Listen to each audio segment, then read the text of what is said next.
Quoi?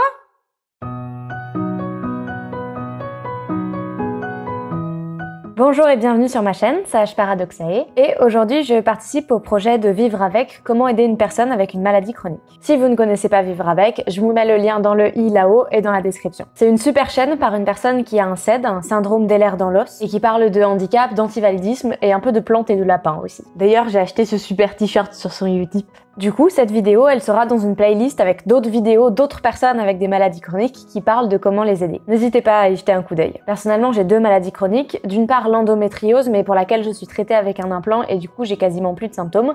J'en reparlerai dans une autre vidéo. Et une discopathie, et c'est plutôt de ça dont je vais parler aujourd'hui. La discopathie, c'est une maladie des disques intervertébraux. En gros, entre chaque vertèbre de la colonne vertébrale, normalement, il y a un petit disque qui permet que ça frotte pas entre les os. Et quand il y a un de ces disques qui est écrasé ou déformé ou abîmé, ben ça fait mal en gros. Et puis globalement ma colonne vertébrale c'est un peu le bordel, j'ai un bout de coccyx qui se promène un peu n'importe où, mon bas de sang qui est de travers, enfin bon bref, c'est le bordel quoi.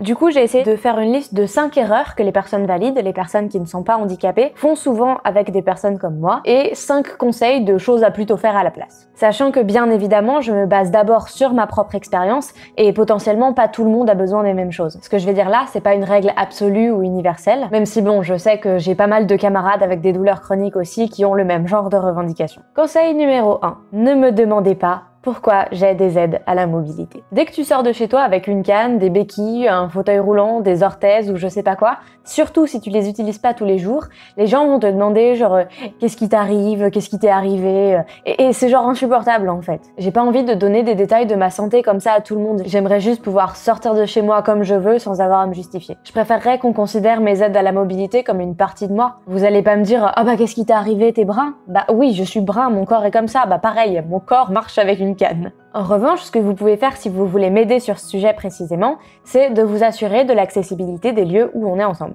Si vous me proposez d'aller dans un bar, savoir si le bar est accessible, si les toilettes sont accessibles, s'il y a une marche à l'entrée, ce genre de choses. Si on est dans un lieu et qu'il n'y a plus de place assise, me proposez votre place. Si vous m'invitez chez vous, mais que par contre vous êtes au premier et qu'il n'y a pas d'ascenseur, me prévenir en avance. Comme ça, moi je peux savoir ce qui est possible ou pas pour moi, et s'il y a des choses qui sont pas possibles, bah on s'organise en amont. Ça évite de se retrouver le jour J devant le bar et de faire « Ah bah, en fait on peut pas rentrer !»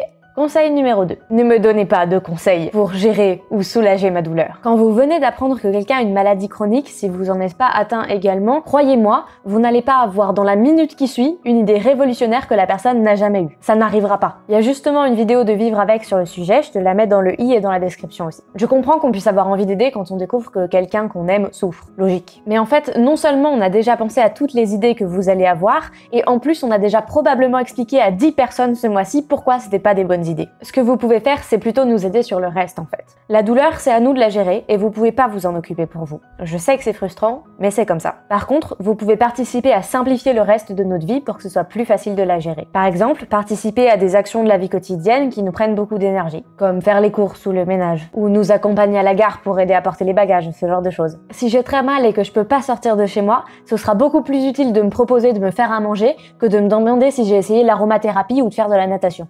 Vraiment. Conseil numéro 3, ne vous apitoyez pas sur mon sort, mais n'attendez pas non plus toujours du positivisme de ma part. Souvent quand on dit qu'on a une maladie chronique ou un handicap, les gens sont soit absolument horrifiés, te disent « Oh là là, ça doit être horrible, je suis désolée, je sais pas comment tu fais, blablabla », soit dans un espèce de positive mood en mode « Ah mais non, mais il faut garder le moral, c'est pas grave, l'important c'est d'être positif, blablabla ». Et en fait, les deux sont plutôt nuls.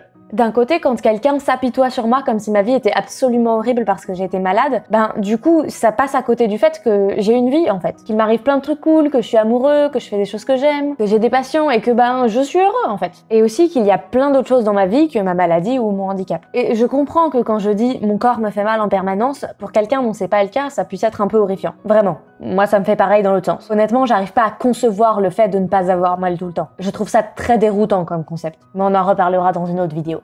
Mais en fait, vous inquiétez pas, on peut vraiment être heureux tout en ayant des douleurs chroniques. C'est possible, y a pas de souci. Et à l'inverse, quand quelqu'un veut à tout prix que je prenne la vie du bon côté et que je sois positif sur ma situation, c'est quand même un peu nier la souffrance et la difficulté qui, existent quand même. Et surtout, dans ces deux cas, c'est vous qui exigez de moi que je vois ma maladie d'une manière ou d'une autre, et c'est pas votre rôle en fait. C'est ma maladie, c'est mes émotions et j'ai pas d'injonction à recevoir sur le sujet. Le mieux c'est d'accepter que je suis un être humain comme tout le monde et que je peux avoir des hauts et des bas et que peut-être ils seront pas là où vous les attendez, mais que c'est ok en fait. Et oui, des fois je vais très bien alors que vous vous dites qu'à ma place peut-être ce serait très dur pour vous, et c'est ok.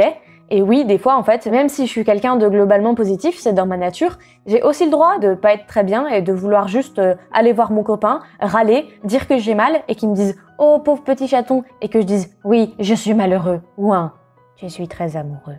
Conseil numéro 4, ne parlez pas et n'agissez pas à ma place. Si on me parle, à moins que je sois pas en état de répondre, c'est moi qui réponds. Si quelqu'un vous parle de moi, vous pose les questions à vous plutôt qu'à moi, signalez-le lui. C'est malheureusement assez courant que quand une personne est visiblement handicapée, d'un coup on lui parle plus à elle. Qu'on dise à la personne qui l'accompagne, alors il a quel âge, alors comment il s'appelle, et je suis là en fait. Je peux répondre. Mais des fois c'est difficile de s'affirmer soi-même et de dire « Eh oh, c'est de moi que vous parlez, je suis là ». Donc si vous êtes avec une personne handicapée et que manifestement c'est ça qui est en train de se passer, vous pouvez le signaler vous-même et dire « En fait, elle est là la personne, elle peut vous répondre, parlez-lui ». Et n'agissez pas non plus à ma place. Ne prenez pas quelque chose de mes mains alors que je suis en train de le porter parce que vous pensez que j'ai besoin d'aide. Demandez-moi. Comme ce que je disais plus tôt pour les émotions en fait. Il s'agit de se rendre disponible aux besoins de la personne plutôt que de présumer qu'on sait quels sont ses besoins. Globalement, communiquer, c'est mieux que de prendre des décisions tout seul. Et enfin, conseil numéro 5, qui rejoint les deux précédents, n'essayez pas de déduire des trucs. Le handicap, la santé des personnes malades chroniques, ça ne rentre pas dans votre perception des corps et des capacités. Vraiment. Et il faut bien comprendre que quand vous voyez une personne qui ne peut pas faire quelque chose à un moment donné, ça veut pas dire qu'elle sera pas capable de le faire le lendemain. Et ça veut pas dire non plus qu'elle peut pas faire des choses qui vous paraissent plus dures. Et inversement, quand vous voyez que quelqu'un est capable de faire quelque chose, ça veut pas dire qu'il sera capable de le faire demain. Et ça veut pas dire qu'il est capable de faire des choses qui, pour vous, semblent plus faciles. Par exemple, une fois, j'utilisais une béquille pour marcher et à un moment, j'ai fait une course avec des gens sur genre 20 mètres et pour rigoler. Et les gens étaient très surpris que j'utilise une aide à la mobilité pour marcher, mais que je puisse courir sans en fait. Sauf que je peux. C'est le fait d'avoir du poids sur ma colonne vertébrale qui me fait mal. Pas à un moment donné, mais sur la longueur. Donc si je mets une partie de mon poids sur une béquille ou sur une canne toute la journée quand je suis debout, à la fin de la journée, ça fait vraiment une différence. Mais c'est pas courir 20 mètres sans béquille qui va changer quoi que ce soit. Donc oui, j'ai vraiment besoin de ma béquille pour sortir. C'est vraiment utile. Mais ça m'empêche pas de courir 20 mètres si j'ai envie. A-Bags a fait une vidéo qui est vachement bien là-dessus. Je vous la mettrai dans le i et dans la description. Mais comme elle est en anglais, je vous la résume vite fait. En gros, c'est une personne qui a l'oreille absolue. Donc pour elle, c'est aussi facile de différencier le jaune et le rouge que un do et un la en musique. Et elle dit, moi je comprends pas pourquoi la majorité des gens différencient très bien le rouge et le jaune, qui sont du coup deux vibrations lumineuses différentes, et différencient très mal un do et un la, alors que c'est juste deux vibrations sonores différentes. Pour moi, c'est la même capacité, je comprends pas comment on peut faire l'un et pas l'autre. Et elle dit, bah en fait, pour vous c'est pareil. Vous imaginez que parce que je peux faire marcher une caméra, je peux faire marcher une bouilloire, et en fait je peux pas. Pour moi, c'est deux choses très différentes, alors que pour vous, ça a l'air d'être la même chose. Et c'est un phénomène assez courant dans le handicap, d'avoir des capacités qui, pour les personnes valides, ont l'air d'être des choses relativement similaires, et pour nous, il y en a une qu'on peut tout à fait faire, et l'autre qui est très difficile. Donc globalement, ne pensez pas que vous pouvez deviner ce qu'est capable de faire une personne, parce que vous ne pouvez pas. À la place, vous pouvez juste, nous faire confiance en fait. Quand on vous dit qu'on peut pas faire un truc, c'est qu'on peut pas faire un truc. Et si on vous dit si, je peux le faire, a priori, c'est qu'on peut le faire et qu'on vous avez pas besoin de nous forcer à être aidés. Du coup, je résume. 1. Ne me demandez pas pourquoi j'utilise des aides à la mobilité, mais assurez-vous plutôt de l'accessibilité des lieux où je vais. 2. N'essayez pas de donner des solutions à ma douleur ou à mes difficultés, mais aidez-moi plutôt à faire les choses qui me sont difficiles. 3. N'attendez pas de moi une réaction particulière à ma douleur ou à ma maladie, mais soyez plutôt là pour écouter mes émotions, quelles qu'elles soient.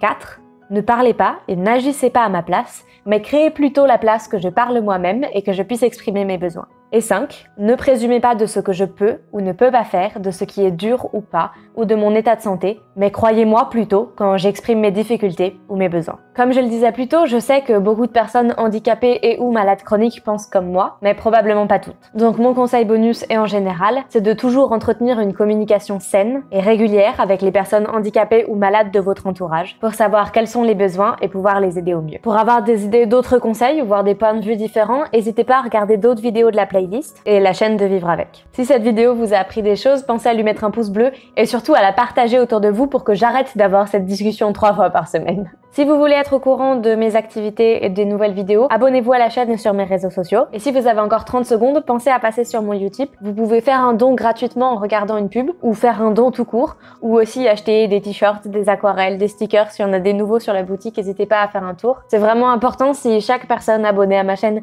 regardait 3 vidéos par mois, je pourrais vivre de mon activité sur YouTube. Donc si vous prenez le temps de faire ça, je vous remercie beaucoup. Le lien va s'afficher quelque part par là. Sur ce, je vous souhaite une bonne fin de journée et à dans 2 semaines.